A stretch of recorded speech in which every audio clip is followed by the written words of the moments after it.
അസ്സലാമു അലൈക്കും വറഹ്മത്തുള്ളാഹി വബറകാതുഹു. മദീനയിൽ നിന്ന് പുറപ്പെടുമ്പോൾ അവരുടെ മനസ്സിൻ്റെ ഉദ്ദേശം, ലക്ഷ്യം അബൂ സുഫിയാൻ്റെ കച്ചവട സംഘമായിരുന്നു. കച്ചവടത്തിൽ തങ്ങളുടേതായ സ്വന്തം സ്വത്ത് വകകളുണ്ട്. അതതിൻ്റെ ന്യായവുമായിരുന്നു.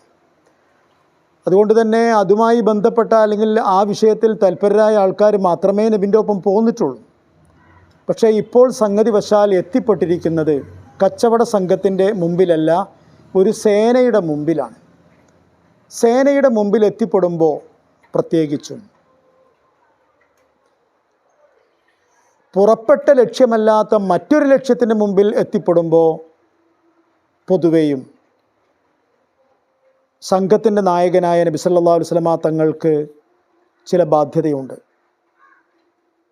വരൂ എന്ന് കണ്ണു ചിമ്മി പറഞ്ഞുകൊണ്ട് താൻ ഉദ്ദേശിക്കുന്ന സ്ഥലത്തിലൂടെയൊക്കെ അനുയായികളെ കൊണ്ടുപോവുക എന്നത് മഹാനായ നബി സല്ലല്ലാഹു അലൈഹി വസല്ലമ തങ്ങൾ എന്ന നായകന് ചേർന്നതല്ല.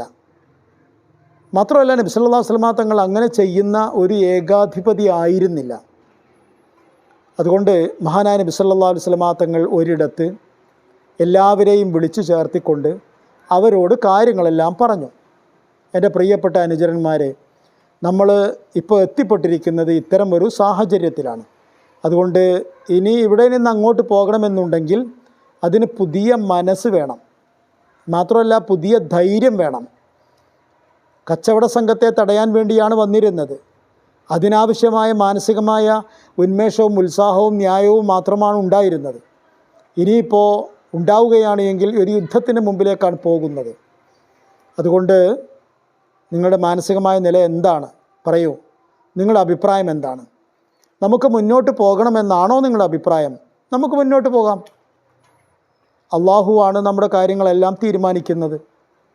അല്ല, നമ്മളിപ്പോൾ യുദ്ധത്തിന് വന്നതല്ലല്ലോ, അതുകൊണ്ട് ഇപ്പോൾ നമ്മൾ യുദ്ധത്തിന് പോകേണ്ടതില്ല എന്നാണ് അഭിപ്രായമെങ്കിലോ അതും പറ്റും.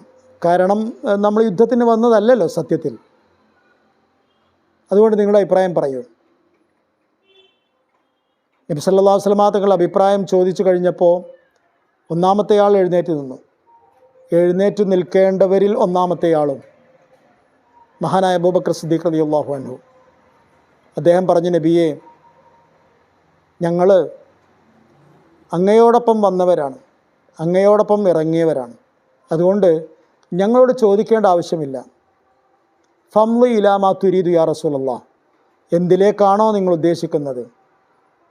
മടക്കമാണെങ്കിൽ മടക്കം, യുദ്ധമാണെങ്കിൽ യുദ്ധം.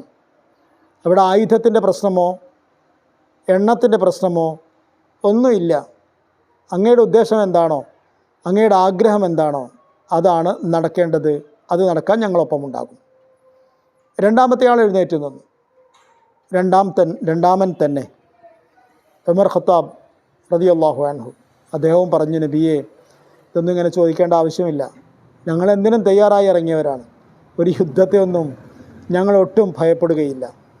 അതുകൊണ്ട് ഫംളി ഇലാ മാ തുരീദു യാ റസൂലല്ലാഹ്, എന്തിനാണ് പോകുന്നത് എങ്കിൽ, എങ്ങോട്ടാണ് പോകുന്നത് എങ്കിൽ പോവാം. പിന്നെ മിഖ്ദാദ് റളിയല്ലാഹു അൻഹു ആണ് പറഞ്ഞത്. അദ്ദേഹവും മുഹാജിറുകളിലെ ഒരു യോദ്ധാവാണ്. മാത്രമല്ല, ഈ യാത്രയിൽ 2 കുതിരക്കാരിൽ ഒരാൾ മിഖ്ദാദ് റളിയല്ലാഹു അൻഹു. അദ്ദേഹവും ധൈര്യം പകർന്നുകൊണ്ടാണ് സംസാരിച്ചത്. സത്യത്തിൽ മഹാനായ നബി സല്ലല്ലാഹു അലൈഹി വസല്ലമ തങ്ങൾ ഈ 3 പേരുടെയും വാക്കുകൾ കേൾക്കുമ്പോൾ, അഭിപ്രായങ്ങൾ കേൾക്കുമ്പോൾ അതിനനുസരിച്ച് കാര്യങ്ങൾ ചെയ്യേണ്ടതായിരുന്നു. പക്ഷെ നബി പിന്നെയും പറഞ്ഞു, അഷീറു അലയ്യ അയ്യുഹന്നാസ്, ജനങ്ങളെ, നിങ്ങൾ പറയൂ എന്താ ചെയ്യേണ്ടത് എന്ന്. അത് കേട്ടപ്പോൾ അവിടെയുള്ളവരിൽ അൻസാരികൾക്ക് ഒരു സന്ദേഹം. പറയാനുള്ളത് പറഞ്ഞല്ലോ. ഈ സമുദായത്തിൽ ഓരോരുത്തർക്ക് പ്രസക്തിയില്ല. ഒരാൾ പറഞ്ഞത് തന്നെയാണ് എല്ലാവരുടെയും അഭിപ്രായം. 2 അഭിപ്രായങ്ങൾ വരാനുള്ള സാധ്യത ഒരിക്കലുമില്ല. സമുദായം പ്രവാചകൻ്റെ നേർ മുമ്പിലാണുള്ളത്. പിന്നെയും എന്താണ് നബി വീണ്ടും വീണ്ടും പറയൂ പറയൂ പറയൂ എന്നിങ്ങനെ പറയുന്നത്, ചോദിക്കുന്നത്? അദ്ദേഹം മദീനക്കാരുടെ നേതാവ് സഅദ് ബിൻ മുആദ് റളിയല്ലാഹു അൻഹു എഴുന്നേറ്റ് നിന്നു. എന്നിട്ട് പറഞ്ഞു അന്നക തുരീദുന യാ റസൂലല്ലാഹ്, നബിയെ നിങ്ങൾ ഞങ്ങളെ ഉദ്ദേശിച്ചുകൊണ്ടാണോ ഇത് പറയുന്നത്? കാരണം ഈ സംഘത്തിൻ്റെ ഉത്തരം 3 പേർ പറഞ്ഞു കഴിഞ്ഞു. അതല്ലാത്ത മറ്റൊരു ഉത്തരം ഉണ്ടാവാനുള്ള സാധ്യത ഇല്ലതാനും. പിന്നെയും താങ്കൾ ചോദിക്കുന്നത് കാണുമ്പോൾ നിങ്ങൾ ഞങ്ങളോടെന്തോ ഉദ്ദേശിച്ചുകൊണ്ടാണോ എന്ന് തോന്നിപ്പോകുന്നു. നബി പറഞ്ഞു, അതെ, നിങ്ങളുടെ അഭിപ്രായം പ്രധാനമാണ്. നിങ്ങൾ ഒരു സമൂഹമാണ്, നിങ്ങളുടെ അഭിപ്രായവും പ്രധാനമാണ്. സഅദ് ബിൻ മുആദ് റളിയല്ലാഹു അൻഹുവിൻ്റെ മനസ്സിൽ അഖബ ഉടമ്പടിയുടെ രാത്രി ഓർമ്മ വന്നു.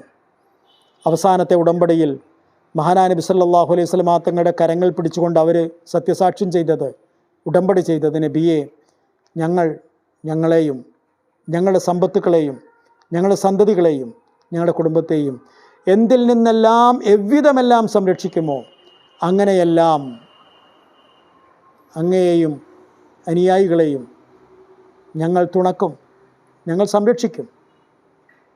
അത് ഓർത്തെടുത്ത സഅദ് ബിൻ മുആദ് റളിയല്ലാഹു അൻഹു പറഞ്ഞു, അസ്സലാമു അലൈക്കും വറഹ്മത്തുള്ളാഹി വബറകാതുഹു.